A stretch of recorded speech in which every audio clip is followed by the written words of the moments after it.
thought breaking up with him would be the end. Instead, it was just the beginning of a nightmare that consumed every aspect of my life. At first, it was just constant calls and messages. But then, he started showing up everywhere, outside my workplace, at my favorite coffee shop, even in the parking lot of my apartment complex. I felt like I was suffocating, trapped in a game where I couldn't see my opponent, but he could see my every move. I thought nothing of the first text message, just a simple, "Hey, how are you?" from an unknown number. I figured it was probably a wrong number or maybe an old friend who'd gotten a new phone. I replied with a quick, "Sorry, who is this?" and didn't think much more about it. But then the messages kept coming. At first, it was just 1 or 2 a day. Random stuff like, "Hope you're having a good morning," or "Beautiful weather today, isn't it?" I'd reply occasionally, still thinking it was just someone who had the wrong number. But as the days went by, the frequency of the messages increased. They started to get more personal, too. One day, I got a text saying, "That red sweater looks great on you." I froze. I was wearing a red sweater that day, but how could this unknown person know that? I started to pay more attention to my surroundings, looking for anyone who might be watching me. The text continued, each one more unsettling than the last. "Enjoy your latte at Starbucks," when I was grabbing my morning coffee. "How was the gym? You were there for a long time today," when I just finished a workout. It was like this person knew my every move, my daily routine, even what I was wearing. I started to feel a constant sense of unease. I'd catch myself looking over my shoulder more often, scanning crowds for familiar faces. Sleep became difficult. I'd lie awake at night, wondering who could be watching me and why. I tried to brush it off, telling myself I was just being paranoid. But deep down, I knew something wasn't right. The pit in my stomach grew with each new message. I started to change up my routine, taking different routes to work, varying my coffee stops. But somehow, the messages always seemed to know where I was. Then came the moment that confirmed my worst fears. I was leaving work one evening, my mind preoccupied with the latest string of creepy texts. As I walked to my car, I had this feeling, you know the one, where the hairs on the back of your neck stand up. I looked around, and that's when I saw him. My ex-boyfriend was standing across the street, partially hidden behind a tree. Our eyes met for a split second before he ducked away. But that second was enough. In that moment, everything clicked into place. The texts, the constant feeling of being watched, it was all him. My heart raced as I fumbled for my keys, desperate to get into my car and lock the doors. As I drove away, my phone buzzed with a new message. "You looked beautiful today at work. Red really is your color." But seeing him there was just the beginning. I thought changing my number would stop it. I was wrong. After seeing my ex outside my workplace, I knew I had to do something drastic. I switched my phone number, deleted all my social media accounts, and even asked my boss if I could work from home for a while. For a few blissful days, the silence was golden. No more creepy texts, no more feeling watched. I started to relax, thinking maybe it was over. But then the emails started. At first, they came to my work address. "Missing you. We need to talk. Why are you ignoring me?"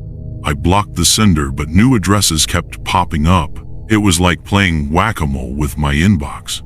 I'd block one, and 2 more would appear. Then things got really weird. My friends started asking me strange questions. "Hey, why didn't you show up for coffee yesterday? Your boyfriend said you were sick." Boyfriend? What boyfriend? It turned out my ex had been reaching out to my friends, pretending we were still together. He'd feed them little bits of information, just enough to seem believable, and they'd unwittingly give him updates on my life. I felt like I was going crazy.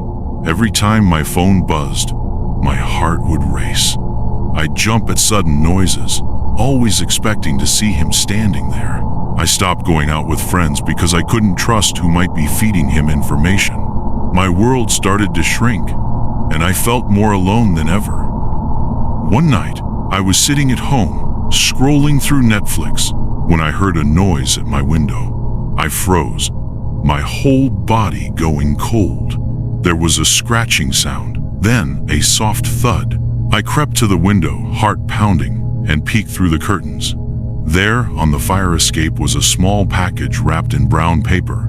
I didn't have to open it to know who it was from. I called the police, but by the time they arrived, there was no sign of anyone. They took the package as evidence, but warned me there wasn't much they could do without proof of a threat.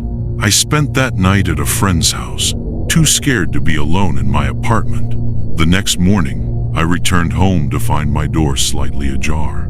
I pushed it open with shaking hands, and my breath caught in my throat. Someone had been inside. Nothing was stolen, but things were moved just enough to notice.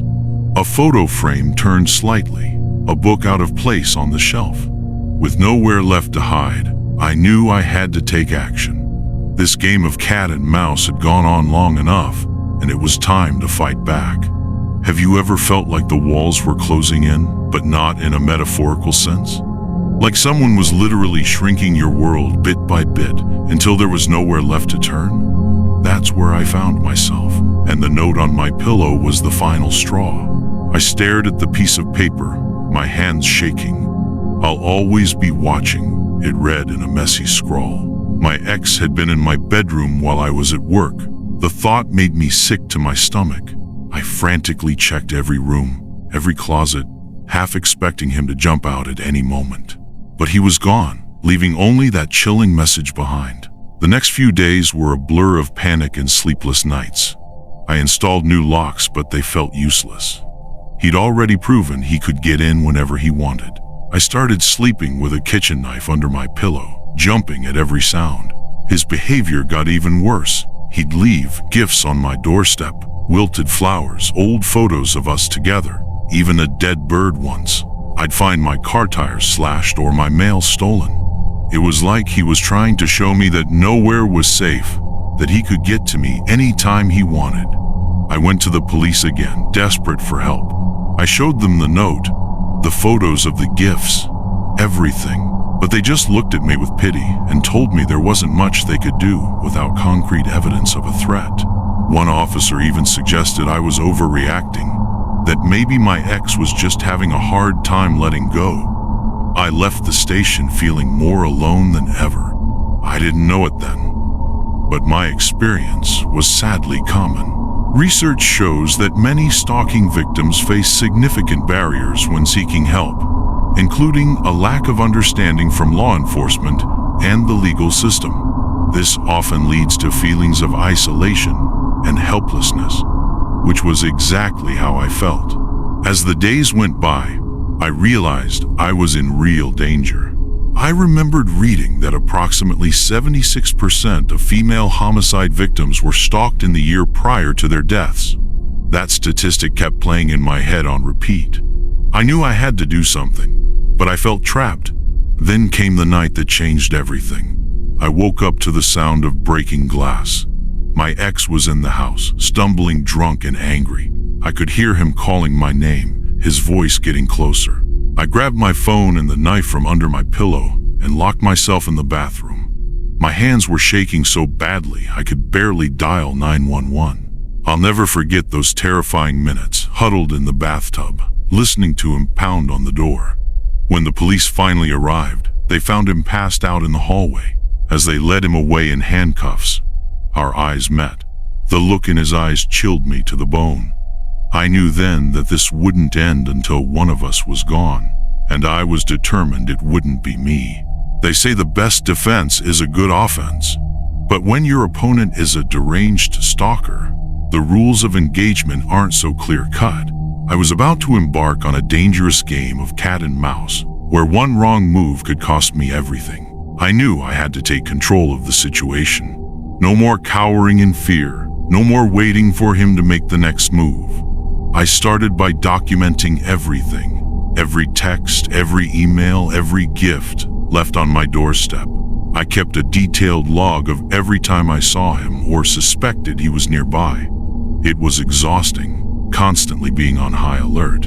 but I knew this evidence could be crucial. I invested in a security system for my apartment, complete with cameras covering every entrance. I even got a doorbell camera, so I could see who was at my door before opening it. It wasn't cheap, but the peace of mind was worth every penny. The emotional toll was heavy. I'd wake up in the middle of the night, heart racing, convinced I'd heard something. Every time my phone buzzed, I'd feel a jolt of panic. But I refused to let him win. I started seeing a therapist who specializes in helping stalking victims. It helped, having someone to talk to who understood what I was going through. I reached out to friends and family, explaining the situation and asking for their support. It was hard to open up, to admit how scared I was, but their response was overwhelming. They rallied around me, checking in regularly and helping me feel less alone. One friend introduced me to a support group for stalking victims.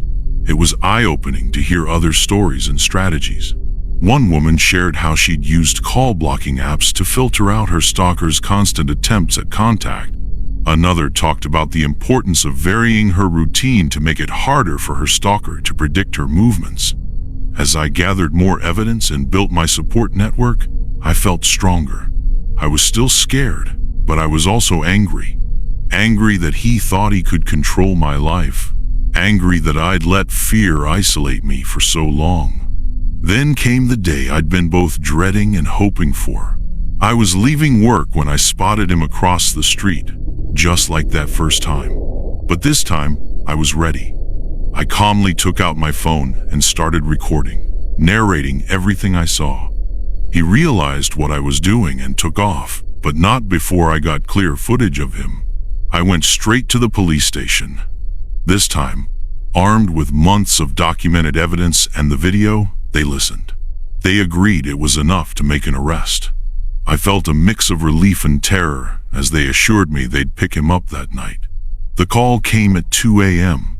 They had him in custody. As I hung up the phone, I let out a breath I felt like I'd been holding for months. But even with him behind bars, I knew the nightmare wasn't over. This was just the beginning of a long legal process, and I had no idea what would happen when he eventually got out. Looking back on everything that happened, I realize now that safety isn't just about locks and alarms. It's about trusting your gut and speaking up when something feels off.